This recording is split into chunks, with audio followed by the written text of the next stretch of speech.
बीते महीने जब एक तरफ भारत कोरोना वायरस की घातक दूसरी लहर से जूझ रहा था, तब कुंभ मेले में हिस्सा लेने के लिए लाखों की संख्या में हिंदू श्रद्धालु हिमालय के निचले हिस्से में बसे हरिद्वार शहर पहुंच रहे थे। उस वक्त कईयों को इस बात का डर सता रहा था कि कहीं कुंभ कोरोना महामारी फैलाने वाली सुपर स्प्रेडर घटना न साबित हो।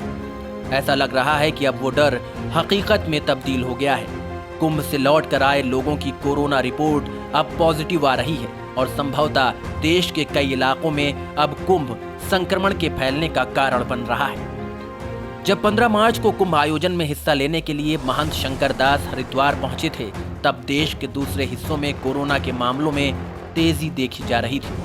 आधिकारिक रूप से कुंभ मेले के शुरू होने से 4 दिन पहले 4 अप्रैल को 80 साल के हिंदू साधु महंत दास कोरोना पॉजिटिव पाए गए। उन्हें अपने ही टेंट में क्वारंटीन में रहने की सलाह दी गई, लेकिन आइसोलेशन में रहने की बजाय उन्होंने अपना सामान बांधा और ट्रेन पकड़कर 1000 किलोमीटर का सफर तय कर वाराणसी शहर पहुंच गए। बीबीसी की रिपोर्ट के मुताबिक रेलवे स्टेशन में उन्हें उनके बेटे नागेंद्र पाठक लेने आए थे। दोनों ने एक टैक्सी में रेलवे स्टेशन से लेकर वाराणसी से सटे मिर्जापुर जिले में मौजूद अपने गांव तक का 20 किलोमीटर का सफर तय किया। लेकिन उनके घर पहुंचने के कुछ दिनों बाद उनके बेटे और कई गांव वालों में कोविड-19 के लक्षण दिखने लगे। महंत के बेटे नागेंद्र पाठक ने बताया कि कोविड-19 संक्रमण से वो अब पूरी तरह स्वस्थ हैं। उन्होंने कहा कि बीते एक पखवाड़े में गांव में बुखार और खांसी से 13 लोगों की मौत हो चुकी है। हो सकता है कि गांव में जो संक्रमण फैला हो वो महंत दास से फैला हो या फिर ना फैला हो। हालांकि स्वास्थ्य विशेषज्ञों का कहना है कि उनका व्यवहार बेहद गैर जिम्मेदाराना था और भीड़ भाड़ वाली ट्रेन और फिर टैक्सी में सफर के दौरान उन्होंने रास्ते में कई लोगों को कोरोना संक्रमित किया हो सकता है। अधिकारियों के अनुसार हरिद्वार में कुल संक्रमण के 2642 मामले दर्ज किए गए हैं, जिनमें कई वरिष्ठ हिंदू धार्मिक नेता भी शामिल हैं।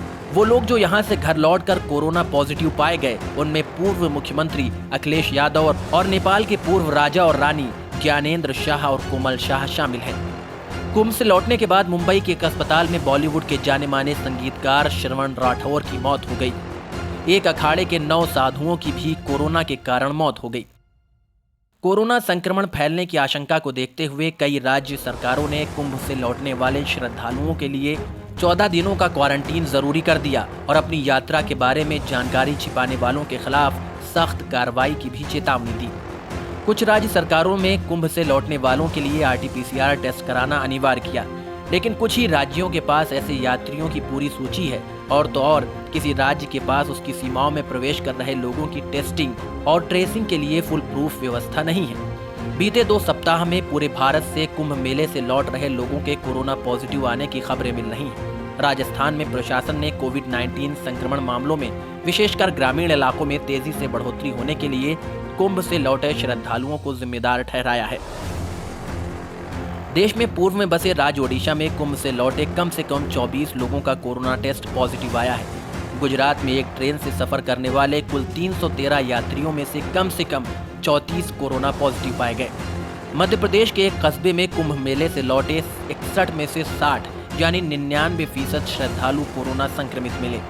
यहाँ अधिकारी अब उन 22 श्रद्धालुओं की तलाश में हैं जो लापता बताए जा रहे हैं। 12 अप्रैल को कुंभ मेले का पहला सबसे बड़ा दिन था, जब सोमवती अमावस्या के दिन शाही स्नान होना था। इस दिन 30 लाख से ज्यादा लोगों ने ये सोचते हुए गंगा में डुबकी लगाई कि केस से उन्हें मोक्ष की प्राप्ति होगी। इस दिन भारत में कोरोना संक्रमण के 1,68,000 नए मामले दर्ज हुए। इन नए आंकड़ों के साथ भारत ब्राजील को पीछे छोड़ते हुए कुल कोरोना संक्रमितों के मामले में दुनिया का दूसरा देश बन गया। इसके एक हफ्ते बाद जब कुंभ मेले में हिस्सा लेने पहुंचे एक बड़े साधु की कोरोना से मौत हो गई, तब सरकार ने इसके आयोजन के स्तर को कम करने के बारे में फैसला किया। पीएम मोदी ने अखाड़ों से और साधुओं से अपील की कि वो कुंभ मेले को प्रतीकात्मक कार्यक्रम में बदल दें, लेकिन जब तक ये अपील की गई तब तक देर हो चुकी थी। बीते हफ्ते कुंभ मेले के आयोजकों ने बताया कि कुंभ मेले में 91 लाख लोगों ने हिस्सा लिया। इधर उत्तराखंड हाईकोर्ट ने कहा कि कोरोना महामारी के तेजी से बढ़ते मामलों के बीच कुंभ मेले के आयोजन की इजाजत दी जाने से राज्य की खिल्ली उड़ाई जा रही है।